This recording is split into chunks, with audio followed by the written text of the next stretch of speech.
नमस्कार, आप देख रहे हैं टीएनपी न्यूज और मैं आपके साथ हूं चंदा यादव। यूपी के निकाय चुनाव का पहला चरण भले ही संपन्न हो गया हो, लेकिन सूबे मुखिया योगी आदित्यनाथ ताबड़तोड़ रैलियों में जुटे हुए हैं। वहीं अखिलेश भी इस चुनाव में कोई कोर कसर छोड़ने की मूड में नहीं है। सपा और बसपा चुन चुनकर एक दूसरे पर हमला बोल रही है। देखिए रिपोर्ट।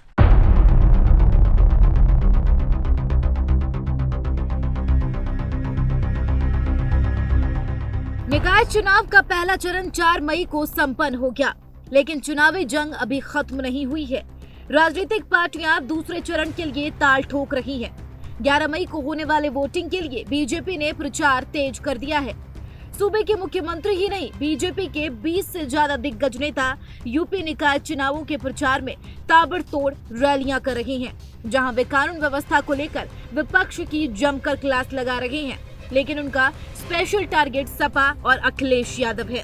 योगी हर रैली में माफिया, गुंडाराज और अराजकता को लेकर अखिलेश और उनके नेताओं को टारगेट कर रहे हैं। आपने 2017 के पहले के उत्तर प्रदेश को भी देखा है। ये वही उत्तर प्रदेश था जिस उत्तर प्रदेश में पर्व और त्योहार, भय और आतंक के साए में व्यक्ति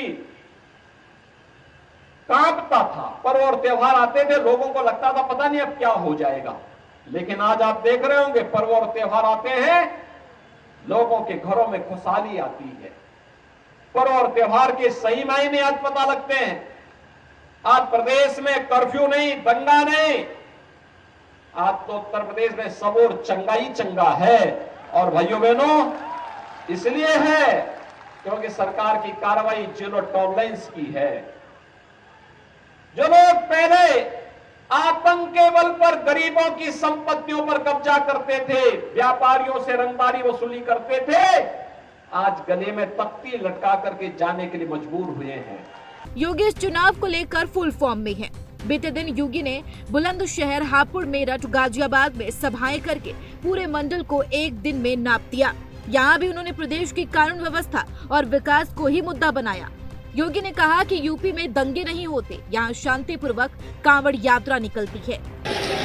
10 करोड़ लोगों को उत्तर प्रदेश में आयुष्मान भारत का 5 लाख रुपए का स्वास्थ्य बीमा का कवर नहीं मिल रहा है। 15 करोड़ लोगों को पिछले 3 वर्ष से फ्री में राशन की सुविधा का लाभ भी मिल रहा है।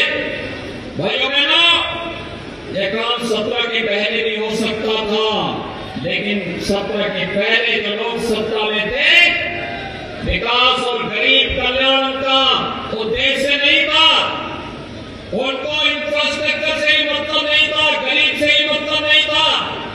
वे तो अवसरवादी थे, अराजकता पैदा करते थे, कांवड़ यात्रा में दादा पैदा करते थे और गरीबों की योजनाओं में डकैती डाल करके अपने और अपने बुजुर्गों का पेट भरने का कार्य करते थे।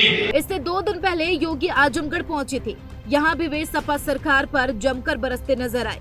योगी ने कहा कि पिछली सरकारों ने लोगों को कलम की जगह कट्टा देने का काम किया। जिन लोगों के हाथों में सत्ता की बागडोर आई,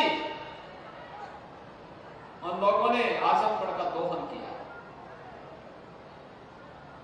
कलम का स्थान यहाँ पे कुछ लोगों ने कट्टा देने का प्रयास किया और यहाँ के युवाओं के हाथों में भी कुछ लोगों ने तमंचे पकड़वाने का कार्य किया। तो वहीं सपा मुखिया अखिलेश यादव भी चुनाव प्रचार को धार देने के लिए दिन रात एक कर रहे हैं। अखिलेश बार बार दोहरा रहे हैं कि वर्तमान सरकार ने अपना कोई वादा नहीं निभाया है।